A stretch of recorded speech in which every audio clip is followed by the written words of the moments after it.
Sunday. So today I'm going to underwrite another multifamily in Tucson. It's a 20-unit apartment building. I find it on LoopNet. I also find it OM on LoopNet as well. So this is the apartment. Let's take a brief look. And then, okay. And then let's jump to the OM. So I attached the OM here. And first, we can see it's actually in a pretty good location. It's close to University of Arizona. And it's pretty convenient. It has all these fast food stores. The Walmart is not that far. Trader Joe's, Big Five. So the location is actually good. And then here it provides all the property feature. So there are 6 buildings. They're all 1-story, total of 20 units. And it was built in 1966 and renovated 2021 to 2023. There are 20 parking spots as well. So 1 parking per unit. They have the cooling system, electric meter, hot water. So these are the new features we can see from the pictures here. It's definitely not Class A. Even Class B, I'm questioning maybe B minus or even C, even though they renovated. The location is good, but just from the inside, they did some renovation, but they did not renovate, change the cabinets.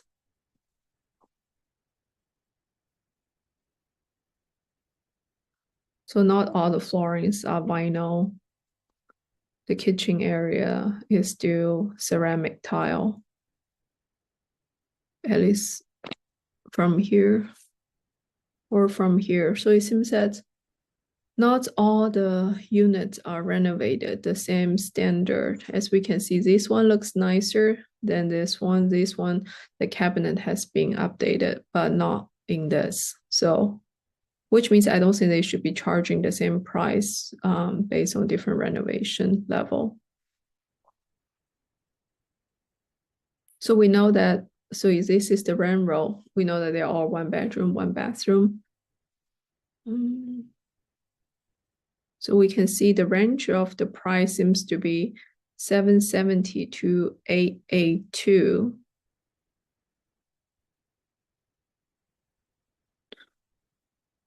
Is partially reflected in the rent. And it actually did not specify how many units are renovated at what kind of level. So this will be something we can probably obtain from the broker. And then they also have this profit and loss statement for the T12 statement.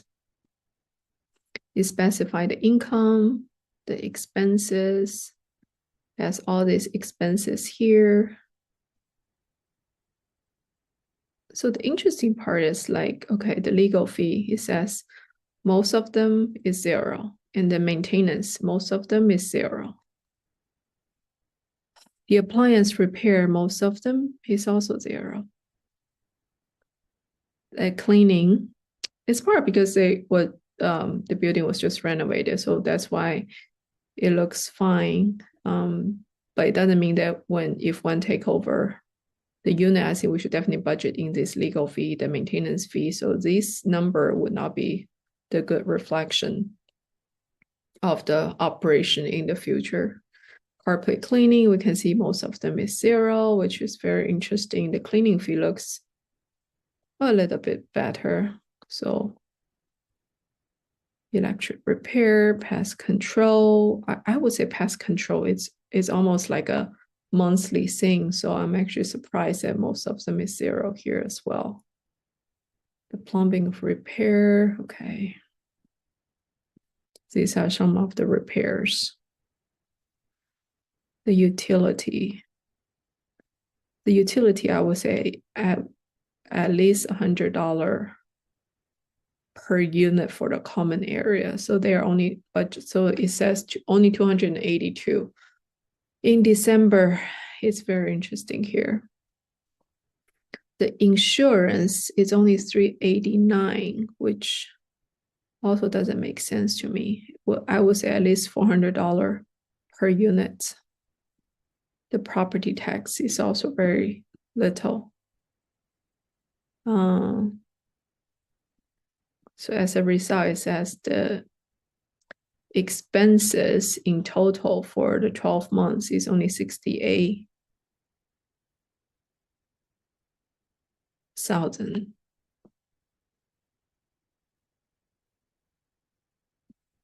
68,000, and this is the NOI.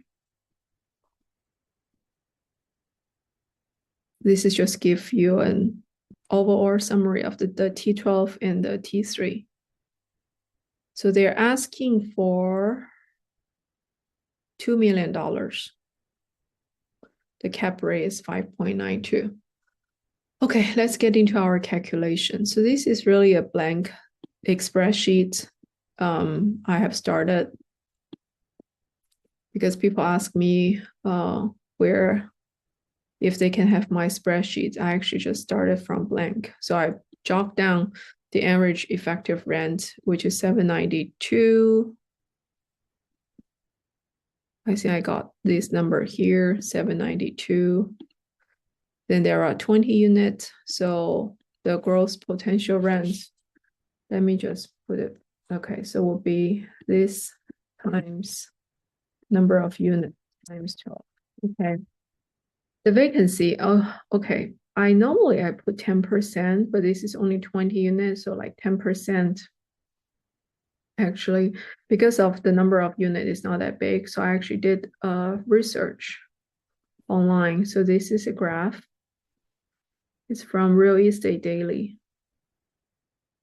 It says from 2019 to 2023, the vacancy rate is basically between 5 to 8%. So I just put 8% of my vacancy rate. So this is for Tucson, okay. Tucson multifamily market. I believe so. This article was dated in November 10th, 2023. So some quick market research I did. So I put it as 10%. The year built I dropped down as 1966 built and 2021 to 2023 renovated. Reported expenses is the number I have here, $68,000. $68,000. Okay. So the reported expenses, I want to see what's the percentage of the gross potential income. It's basically is based on the OM. It's only 35.82%, and they're asking for 2 million, and the cap rate is 5.92. And I think I already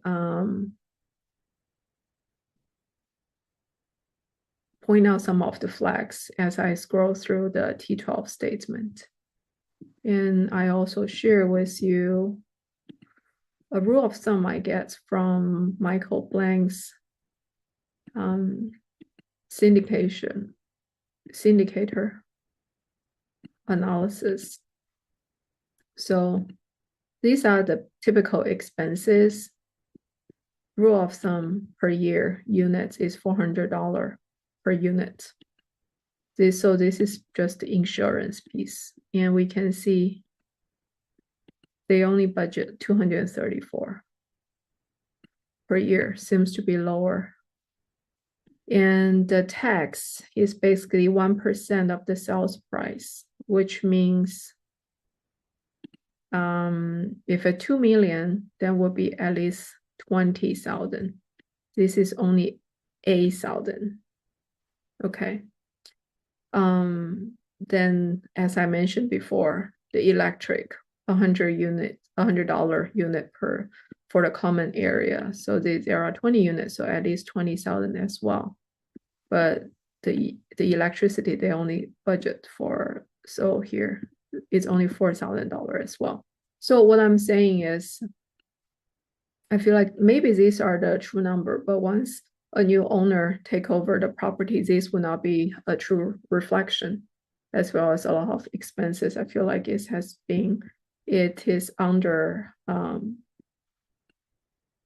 it's underestimated. So let's calculate the NOI. The NOI is basically equals GPR minus the vacancy minus the expenses. Okay. So it's this amount minus this times 8% minus, because this is built in 1966, even though it was recently renovated, but the renovation is not the top level, I would say. So I will still budget at least 50% for the expenses, which is 50% times the GPR, okay? That's give me the NOI, and then the cap rate. So I went to the apartment loan store, as I shared with you all in my previous video. So this is definitely value added acquisition because this has been recently renovated. So I put the OM says 5.92. Value added acquisition tells me it should be 6.65. Okay. Then what should be my offering price? My offering price should be NOI divided by cap rate. So this divided by cap rate. So is basically, I should be offering almost 80% less than what, so my offering price should be about $1.2 million rather than 2.5 million. So that's all for today's underwriting. Please let me know if you have any suggestions. I would love to hear your feedback so that I can tailor my content to your need. Thank you.